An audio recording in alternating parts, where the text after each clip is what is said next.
ஸ்ரீ குருபியோ நமக. அனைவருக்கும் நமஸ்காரம். இன்று கார்த்திகை மாத சுவாதி நட்சத்திரம். இந்த கார்த்திகை மாதத்தில் தான் கண் திறக்கிறார் ஷோலிங்கரில் உள்ள நரசிம்ம பெருமான். ஷோலிங்கர் மலை மீது தவக்கோலத்தில் வருடத்தின் 11 மாதங்களும் கண்மூடி அமர்ந்த நிலையில் காட்சி தரும் நரசிம்மர் இந்த கார்த்திகை மாதத்தில் மட்டும் தனது கண் திறந்து காட்சி தருகிறார். இந்த விசேஷமான மாதத்தில் நரசிம்ம பெருமானுக்கு உகந்த சுவாதி நட்சத்திரத்தில் நாம் அவரை வணங்கி முக்கியமான 3 ஸ்தோத்திரங்கள் சொல்லலாம். சாக்ஷாத் ருத்ரன் எனும் பரமேஸ்வரன் ஸ்ரீ லட்சுமி நரசிம்மரை போற்றி சொன்ன ஸ்தோத்திரம், மந்திரங்களுக்கெல்லாம் ராஜா என்று போட்டப்படும் ஸ்ரீ லட்சுமி நரசிம்ம மந்திர ராஜபத ஸ்தோத்திரம் சொல்லலாம். இந்த ஸ்தோத்திரத்திற்கு பலனை சொல்லி முடியாது என்று சொல்லப்பட்டுள்ளது. கடன், நோய், வழக்கு போன்றவை எந்த ஒரு மனிதனுக்கும் ஏற்படக்கூடாத ஒன்று. இந்த மூன்றும் யாரொருவருக்கும் உடலாலும் மனதளவிலும் மிகுந்த துன்பத்தை தரும். தனது பக்தனின் வாக்கை மெய்ப்பிப்பதற்காக தூணை பிளந்து வந்து பக்தனை காத்தவர் ஸ்ரீ லட்சுமி நரசிம்மர். தீமைகளை வேறறுப்பதற்கென்றே தோன்றியவர். அந்த நரசிம்ம மூர்த்தியை புகழ்ந்து ஈஸ்வரன் இயற்றிய இந்த மந்திர ராஜபத ஸ்தோத்திரத்தை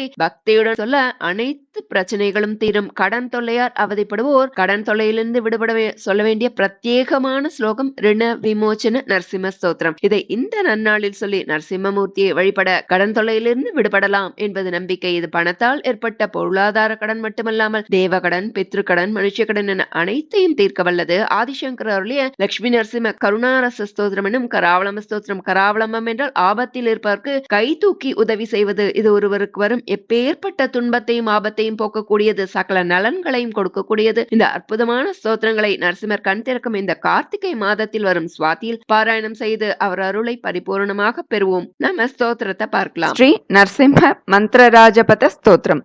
ஓம் உக்ரம் வீரம் மகாவிஷ்ணும் ஜ்வலந்தம் சர்வதோமுகம் நிருசிம்ஹம் பீஷணம் பத்ரம் மிருத்யும் மிருத்யும் நமாம்யகம். உக்ரம் வீரம் மகாவிஷ்ணும் ஜ்வலந்தம் சர்வதோமுகம் நிருசிம்ஹம் பீஷணம் பத்ரம் மிருத்யும் மிருத்யும் நமாம்யகம். அத ஸ்ரீ மந்திர ராஜபத ஸ்தோத்திரம்.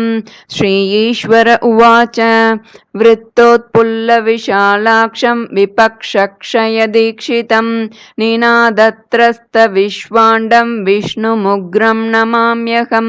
सर्वैरवद्यतां प्राप्तं सबलौघं दिते सुतं नकाग्रैशकलीचक्रे यस्तं वीरं नमाम्यहं. पदावष्टब्दपातालं मूर्धाविष्टत्रिविष्टपं भुजप्रविष्टाष्टदिशं महाविष्णुं नमाम्यहं. ज्योतिंष्यर्केन्दुनक्षत्रज्वलनादीन्यनुक्रमात् ज्वलन्ति तेजसा यस्य तं ज्वलन्तं नमाम्यहं. सर्वेन्द्रियैरपि विना सर्वं सर्वत्र सर्वदा यो जानाति नमाम्याद्यं तमहं सर्वतोमुखं. नरवत्सिंहवच्चैव यस्य रूपं महात्मनः महासटं महादंष्ट्रं तं नृसिंहं नमाम्यहं.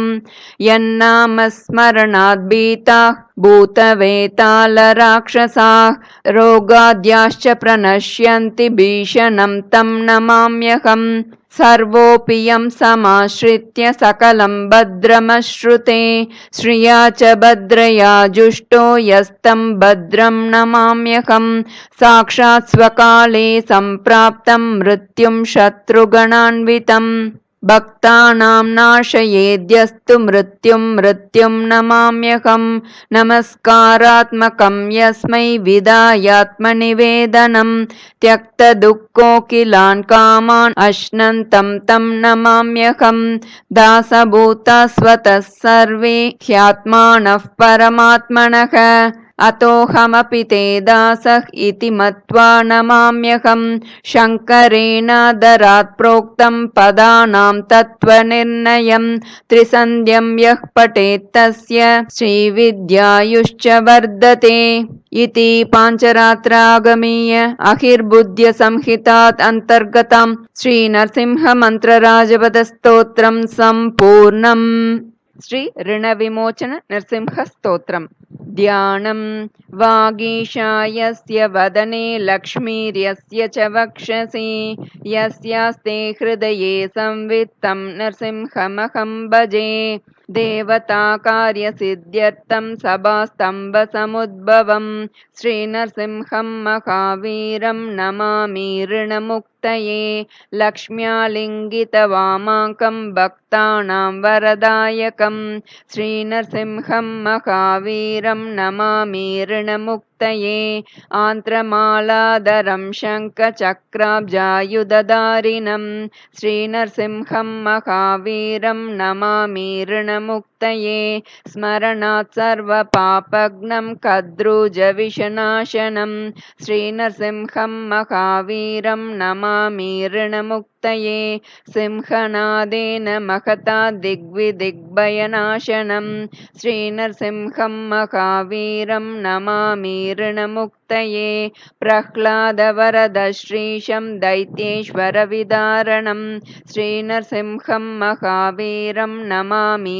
ऋणमुक्तये क्रूरग्रहैः पीडितानां भक्तानामभयप्रदं श्रीनरसिंहं महावीरं नमामि ऋणमुक्तये वेदवेदान्तयज्ञेशं ब्रह्मरुद्रादिवन्दितं श्रीनरसिंहं महावीरं नमामि ऋणमुक्तये इत्थं यः पठते नित्यं ऋणमोचनसिद्धये अनृणो जायते शीघ्रं धनं विपुलमाप्नुयात् सर्वसिद्धिप्रदं नृणां सर्वैश्वर्यप्रदायकं तस्मात् सर्वप्रयत्नेन पठे स्तोत्रमिदं सदा इति श्रीनरसिंहपुराणे ऋणमोचन श्रीनरसिंहस्तोत्रं सम्पूर्णम्। ಶ್ರೀ ಲಕ್ಷ್ಮೀ ನರಸಿಂಹ ಕರುಣಾರಸ ಸ್ತೋತ್ರಂ ಅಥವಾ ಶ್ರೀ ಲಕ್ಷ್ಮೀ ನರಸಿಂಹ ಕರಾವಲಂಬ ಸ್ತೋತ್ರಂ. ಶ್ರೀಮತ್ಪಯೋನಿಧಿ ನಿಕೇತನ ಚಕ್ರಪಾಣಿ ಭೋಗೀಂದ್ರ ಭೋಗಮಣಿರಂಜಿತ ಪುಣ್ಯಮೂರ್ತಿ ಯೋಗೀಶ ಶಾಶ್ವತ ಶರಣ್ಯ ಭವಾಬ್ಧಿಪೋತ ಲಕ್ಷ್ಮೀ ನರಸಿಂಹ ಮಮ ದೇಹಿ ಕರಾವಲಂಬಂ ಬ್ರಹ್ಮೇಂದ್ರ ರುದ್ರ ಮರುದರ್ಕ ಕಿರೀಟಕೋಟಿ ಸಂಘಟ್ಟಿತಾಂಗ್ರಿ ಕಮಲಾಮಲ ಕಾಂತಿ ಕಾಂತ ಲಕ್ಷ್ಮೀ ಲಸತ್ಕುಚ ಸರೋರುಹ ರಾಜಹಂಸ ಲಕ್ಷ್ಮೀ ನರಸಿಂಹ ಮಮ ದೇಹಿ ಕರಾವಲಂಬಂ ಸಂಸಾರ ಘೋರ ಗಹನೆ ಚರತೋ ಮುರಾರೇ ಮಾರೋಗ್ರ ಭೀಕರ ಮೃಗ ಪ್ರವರಾರ್ಧಿತಸ್ಯ ಆರ್ತಸ್ಯ ಮತ್ಸರ ನಿಧಾಗ ನಿಪೀಡತಸ್ಯ ಲಕ್ಷ್ಮೀ ನರಸಿಂಹ ಮಮ ದೇಹಿ ಕರಾವಲಂಬಂ ಸಂಸಾರ ಕೂಪಮತಿ ಘೋರ ಮಗಾಧ ಮೂಲಂ ಸಂಪ್ರಾಪ್ಯ ದುಃಖ ಶತ ಸರ್ಪ ಸಮಾಕುಲಸ್ಯ ದೀನಸ್ಯ ದೇವ ಕೃಪಯಾ ಪದಮಾಗತಸ್ಯ ಲಕ್ಷ್ಮೀಃ ನರಸಿಂಹ ಮಮ ದೇಹಿ ಕರಾವಲಂಬಂ ಸಂಸಾರ ಸಾಗರ ವಿಶಾಲ ಕರಾಲ ಕಾಲ ನಕ್ರಗ್ರಹ ಗ್ರಸನ ನಿಗ್ರಹ ವಿಗ್ರಹಸ್ಯ ವ್ಯಗ್ರಸ್ಯ ರಾಗರಸನೋರ್ಮಿನಿ ಪೀಡಿತಸ್ಯ ಲಕ್ಷ್ಮೀಃ ನರಸಿಂಹ ಮಮ ದೇಹಿ ಕರಾವಲಂಬಂ ಸಂಸಾರ ವೃಕ್ಷಮಖ ಬೀಜಮನಂತ ಕರ್ಮ ಶಾಖಾಶತಂ ಕರ್ಣಪತ್ರಮಣಂಗ ಪುಷ್ಪಂ ಆರುಹ್ಯ ದುಃಖ ಫಲಿತಂ ಪತತೋ ದಯಾಳೋ ಲಕ್ಷ್ಮೀ ನರಸಿಂಹ ಮಮ ದೇಹಿ ಕರಾವಲಂಬಂ ಸಂಸಾರ ಸರ್ಪ ಘನವಕ್ತ್ರ ಭಯೋಗ್ರ ತೀವ್ರ ದಂಶ್ರಾ ಕರಾಳ ವಿಷದಗ್ಧ ವಿನಷ್ಟ ಮೂರ್ತೆಃ ನಾಗಾರಿವಾಹನ ಸುಧಾಬ್ಧಿ ನಿವಾಸ ಶೌರ್ಯೇ ಲಕ್ಷ್ಮೀಃ ನರಸಿಂಹ ಮಮ ದೇಹಿ ಕರಾವಲಂಬಂ ಸಂಸಾರದಾವದಹನಾತುರ ಭೀಕರೋರು ಜ್ವಾಲಾವಲಿಭಿರದಿದಗ್ಧಧನುರುಹಸ್ಯ ತ್ವತ್ಪಾದ ಪದ್ಮ ಸರಸಿ ಶರಣಾಗತಸ್ಯ ಲಕ್ಷ್ಮೀ ನರಸಿಂಹ ಮಮ ದೇಹಿ ಕರಾವಲಂಬಂ ಸಂಸಾರ ಜಾಲ ಪತಿತಸ್ಯ ಜಗನ್ನಿವಾಸ ಸರ್ವೇಂದ್ರಿಯಾರ್ಥ ಬಡಿಶಾಗ್ರ ಜಶೋಪಮಸ್ಯ ಪ್ರೋತ್ಕಂಪಿತ ಪ್ರಚುರ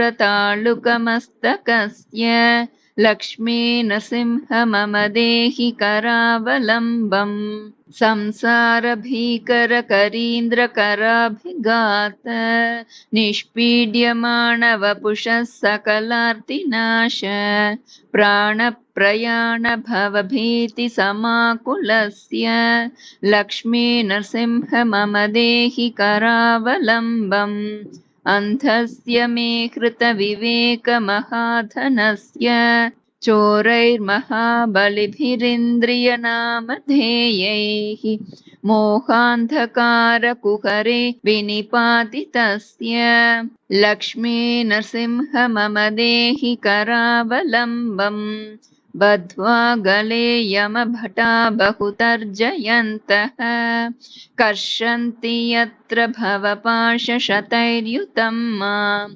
एकाकिनं परवशं चकितं दयाळो लक्ष्मीः नृसिंह मम देहि करावलम्बम् लक्ष्मीपते कमलनाभ सुरेश विष्णु वैकुण्ठ कृष्ण मधुसूदन पुष्कराक्ष ब्रह्मण्य केशव जनार्दन वासुदेव लक्ष्मीः नृसिंह मम देहि करावलम्बम् एकेन चक्रमपरेण करेण शङ्ख मन्येन सिन्धुतनयामवलम्ब्य तिष्ठन् वामेतरेण वरदाभयपद्मचिह्नं लक्ष्मीः नृसिंह मम देहि करावलम्बम् संसारसागरनिमज्जनमुह्यमानं दीनं विलोकय विभो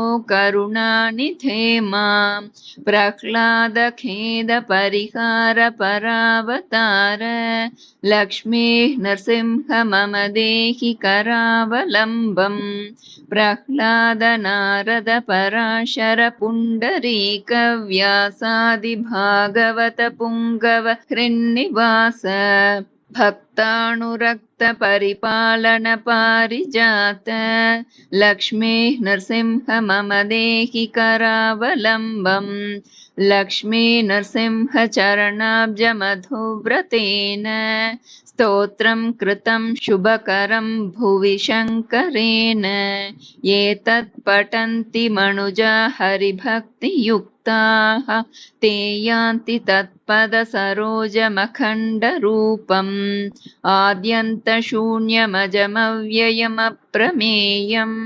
आदित्यरुद्रनिगमादिनुत प्रभावं त्वाम्भोधिजास्य मधुलोलुपमत्तभृङ्गी लक्ष्मी नृसिंह मम देहि करावलम्बम् वाराहराम नरसिंह रमादिकान्ता क्रीडाविलोल विधिशूलिसूरप्रवन्द्य हंसात्मकं परमहंस विहारलीलम् लक्ष्मी नृसिंह मम देहि करावलम्बम् स्वामी नृसिंहः सकलं नृसिंहः माता नृसिंहश्च पिता नृसिंहः भ्राता नृसिंहश्च सखा नृसिंहः लक्ष्मी नृसिंह मम देहि करावलम्बम् श्रीशङ्करार्य रचितं